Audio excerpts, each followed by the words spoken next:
So hey guys, welcome back to channel. कैसे हो आप सब? होप कि आप सब सेफ होगा। आज की 5 मिनट रिवीजन सीरीज के हम चैप्टर करने जा रहे हैं, वो करने जा रहे हैं मैकेनिकल प्रॉपर्टीज ऑफ सॉलिड्स। और आपको बता दूं, इस चैप्टर के हमारे practice session as well as gravitation का प्रैक्टिस सेशन हमारा कल अनअकैडमी प्लेटफॉर्म पे होने वाला है 2 PM पर। तो फटाफट से सारे लोग कल 2 बजे आ जाए। इसका जो लिंक है वो डिस्क्रिप्शन में स्पेशल क्लास का, आप जाकर उसको एनरोल कर सकते हो बिल्कुल फ्री ऑफ कॉस्ट में। तो कल गाइस मिलते हैं 2 बजे, हम इसका प्रैक्टिस सेशन होगा। बहुत प्यारे प्यारे क्वेश्चन कर रहे होंगे, कॉम्पिटेटिव एग्जाम्स के लेवल के क्वेश्चन करेंगे, इसके साथ साथ ग्रेविटेशन के भी करेंगे।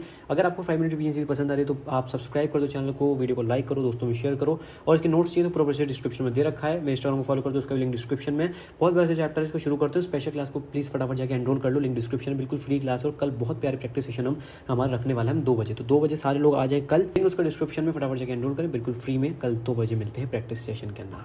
इस वीडियो को शुरू करते हैं।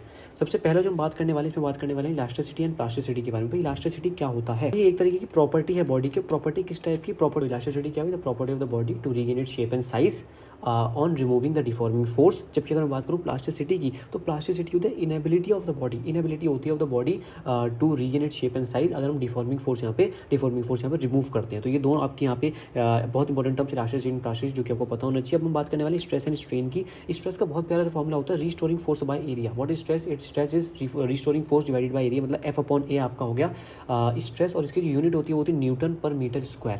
न्यूटन आपकी फोर्स की होगी, एरिया आपकी मीटर स्क्वायर की, तो न्यूटन पर मीटर स्क्वायर। अब सबसे पहले अगर मैं बात करूँ लॉन्गिट्यूडनल स्ट्रेस की, तो लॉन्गिट्यूडनल स्ट्रेस का जो सबसे नंबर 1 है वो है टेंसाइल स्ट्रेस। भाई टेंसाइल स्ट्रेस क्या होता है कि when a cylinder is stretched, हम सिलेंडर को अगर स्ट्रेच करते हैं by 2 equal forces normal to its cross sectional area, है ना, 2 equal forces normal to its cross sectional area. उस केस में जो मेरी रीस्टोरिंग फोर्स जो होगा, उस केस में जो मेरा रीस्टोरिंग फोर्स होगा, restoring force per unit area, आप मेरी बातों को ध्यान से सुनते रहे। उस केस में जो restoring force per unit area होगा उसको मैं बोलता हूँ टेंसाइल स्ट्रेस। तो वेरी वेरी इंपॉर्टेंट चीज़ है। और अगर मैं बात करूँ कंप्रेसिव स्ट्रेस की, इसमें क्या होता है, अगर हमारा सिलेंडर कंप्रेस किया गया है under the action of applied forces, तो उस केस के अंदर जो restoring force per unit area होगा उसको बोलूंगा कंप्रेसिव फोर्स स्ट्रेस। तो यहाँ पे कंप्रेशन की बात है, क्योंकि कंप्रेसिव स्ट्रेस है। ठीक है, अब हम बात कर रहे हैं टेंजेंशियल स्ट्रेस या फिर शियर स्ट्रेस की। तो अगेन वही restoring force per unit area, again वही चीज़। और ये क्यों डेवलप्ड हो रहा है? Because of the tangential force. अगर टेंजेंशियल फोर्स के कारण जो हमारे यहाँ पे restoring force per unit area यहाँ पे डेवलप हो रहा है, उसको मैं बोलूंगा टेंजेंशियल स्ट्रेस। यहाँ पे हाइड्रोलिक स्ट्रेस की बात करूँ, अगेन वही restoring force per unit area. और इसमें क्या होता है, बॉडी जो होती है कंप्रेस करी जाती है आपकी बहुत हाई प्रेशर पे। जो कंप्रेशन होता है वो यूनिफॉर्म होता है ऑन ऑल द साइड्स। और यहाँ पे जो मैग्नीट्यूड होता है वो अगेन यहाँ पे इक्वल होता है। अगर मैं बात करूँ हाइड्रोलिक प्रेशर के अंदर, ठीक है, यहाँ पे जिसका मैग्नीट्यूड होता है वो हाइड्रोलिक प्रेशर के इसका इक्वल होता है। हाइड्रोलिक स्ट्रेस के अंदर बात होगी, सब वही है restoring force per unit area. अब मैं बात करने वाला स्ट्रेन की। स्ट्रेन क्या होता है? Change in dimension upon original dimension. और इसकी कोई यूनिट नहीं होती, याद रखना। स्ट्रेन बहुत बार पूछा जाता है डायमेंशन में, यूनिट इन डायमेंशन वाले चैप्टर में। तो लॉन्गिट्यूडनल स्ट्रेन का आपको फॉर्मूला हो गया delta L divided by L. Very very important, बहुत ही प्यारा formula, delta L upon L, मतलब चेंज इन, आपका यहाँ पे देखो change in dimension upon original dimension. तो change in dimension upon original dimension. या फिर शेयर स्ट्रेन की बात करूँ, शेयर स्ट्रेन में क्या हो जाएगा, delta x divided by l is equals to tan theta. तो ये आपका फॉर्मूला है आपका यहाँ पे शेयर स्ट्रेन का। ठीक है, लास्ट में अगर मैं बात करूँ वॉल्यूम स्ट्रेन, तो वॉल्यूम की बात हो रही है तो डेल्टा वी बाई वी, ये आपका हो गया वॉल्यूम स्ट्रेन। तो वेरी वेरी इंपॉर्टेंट चीज़ है वो change in dimension upon original dimension. ये आपको चीज़ याद रखनी है हमेशा स्ट्रेन के अंदर। और इस याद रखना, स्ट्रेन की कोई यूनिट नहीं होती, तो बहुत ही बेसिक चीज़ है इसमें। ठीक है, बाकी ये डायग्राम आपको यहाँ ऑलरेडी दे रखा है। ये आपका एंगल यहाँ पे ये थीटा हो गया, ठीक है, जो आपका चेंज आया है। अब हम बात करने वाले हुक्स लॉ की। भाई हुक्स लॉ क्या होता है? हुक्स लॉ के अकॉर्डिंग आपको जो स्ट्रेस होता है वो डायरेक्टली प्रोपोर्शनल टू स्ट्रेन होता है, याद रखना। Stress is directly proportional to strain. और अगर यहाँ पे बोलूँगा इसको तो ये मैं ऐसे लिख सकता हूँ, स्ट्रेस इज इक्वल्स टू के टाइम्स ऑफ स्ट्रेन। ठीक है, तो यहाँ पर जो के होता है वो होता है मॉड्यूलस ऑफ इलास्टिसिटी होता है। तो ये आप याद रखना, very very important, Hooke's law, stress is directly proportional to strain. अब हम बात करने वाले स्ट्रेस स्ट्रेन कर्व के बारे में। और मेटल के लिए स्ट्रेस स्ट्रेन जो कर्व है वो आपको यहाँ पे ये दे रखा है, वेरी वेरी इंपॉर्टेंट। और आप देख सकते हो यहाँ पे ए पॉइंट है आपका, वो प्रोपोर्शनल लिमिट होता है, ए इज प्रोपोर्शनल लिमिट। जो बी होता है वो आपका यील्ड पॉइंट होता है, जो कि आपको यहाँ पे दे रखा है, यील्ड पॉइंट होता है, यहाँ पे आपको गिवन भी है। बी जो है आपका यील्ड पॉइंट है, ये देखो, ये आपका प्रोपोर्शनल लिमिट ए, ये आपका यील्ड पॉइंट।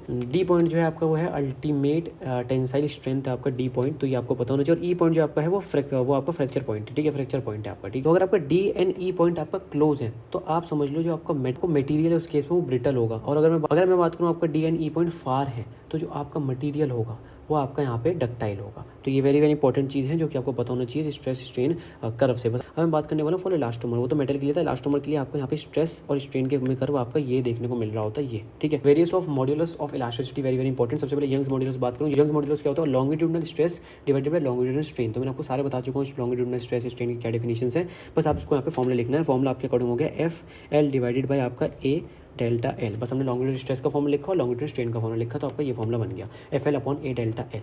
ठीक है, अगर मैं बल्क मॉड्यूलस की बात करूँ तो बल्क मॉड्यूलस होता है hydraulic stress upon volume strain. तो वेरी वेरी इंपॉर्टेंट ये है, hydraulic stress upon volume strain हो जाएगा minus P delta V by V. तो ये आपका बनेगा फॉर्मूला बल्क मॉड्यूलस। जो आपका कंप्रेसिबिलिटी होता है के, वो होता है 1/b, ये याद रखना, 1 बल्क मॉड्यूलस इस कंप्रेसिबिलिटी के, याद रखना, ठीक है। अब शेयर मॉड्यूलस और मॉड्यूलस ऑफ रिजिडिटी की बात करते हैं। तो ये आपका होता है sharing stress divided by sharing strain.